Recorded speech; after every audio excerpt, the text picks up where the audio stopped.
Hello everyone, I'm just about to step into our corner store. Every village and town here has little corner supermarkets because they usually sit on street corners. They're usually run by Indians and Asians. Sometimes they have a post office attached. This one used to have, but not anymore, sadly. And I'm going to buy bread. I have a real craving for bread today. Delicious bread. Of course, our bread isn't fresh. You'd have to go to a baker for that. The bread we eat has been injected with many chemicals, so it survives for about a week or 2 weeks. So you buy it off the shelf in a plastic bag, and you can use it. But anyway, the reason why I'm telling you all of this is because I want to tell you about racism. Now, let me explain.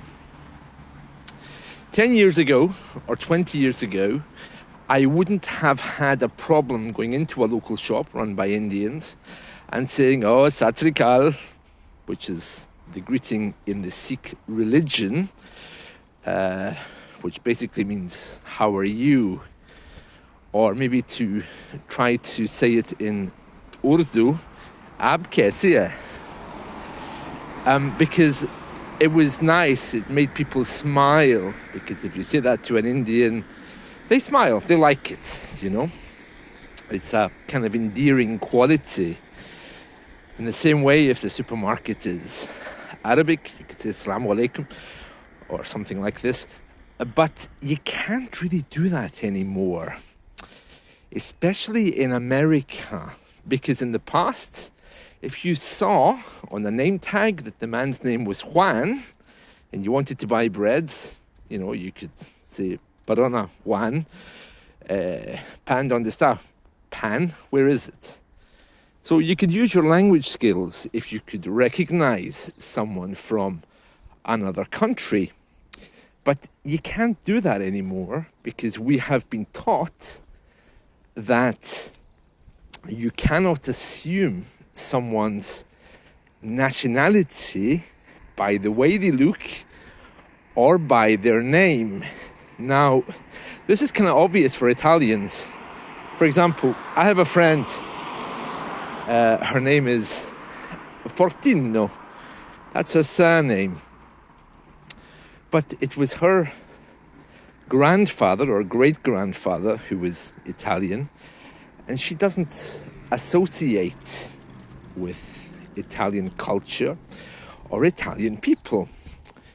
So I worked with her in a language school once, and this guy who was Italian started talking to her in Italian because he recognized her name as Italian. And she looked at him and said, "What? Sorry, I've no idea what you're saying." And he was shocked.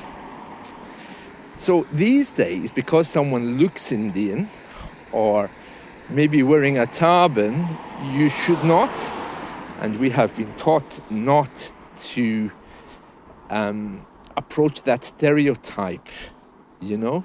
It's like going to a Chinese woman in the park and saying, "Oh, which part of China do you come from?" And she says, "I don't come from China. I come from 2 streets up." "Oh, but I love Chinese food." "Yeah, but I'm not Chinese." So when I go into the supermarket now, 10 years later, I just have to use our standard greetings. Unless, of course, I know for sure the man is definitely 100% Indian, straight off the boat, you know. But we've been taught not to assume anything. And it's kind of sad because I like talking to people. I mean, I would never ask someone, of course, "Where are you from?" just in case they were actually more British than I am. But this is what happens when you live in a diverse culture. So, for example, if I go to the mosque, I can say "Assalamu alaikum" to people there. If I go to the Sikh temple, I can say "Sat Sri Akal," cover my head. But I should not do it with people that I don't know. And this is a really big point here. That's something for you to keep in mind. Do not assume anything about British people, because we are very, very diverse. Anyway, that's it from me. So I hope you found this helpful, and we'll talk again soon. See you. Bye.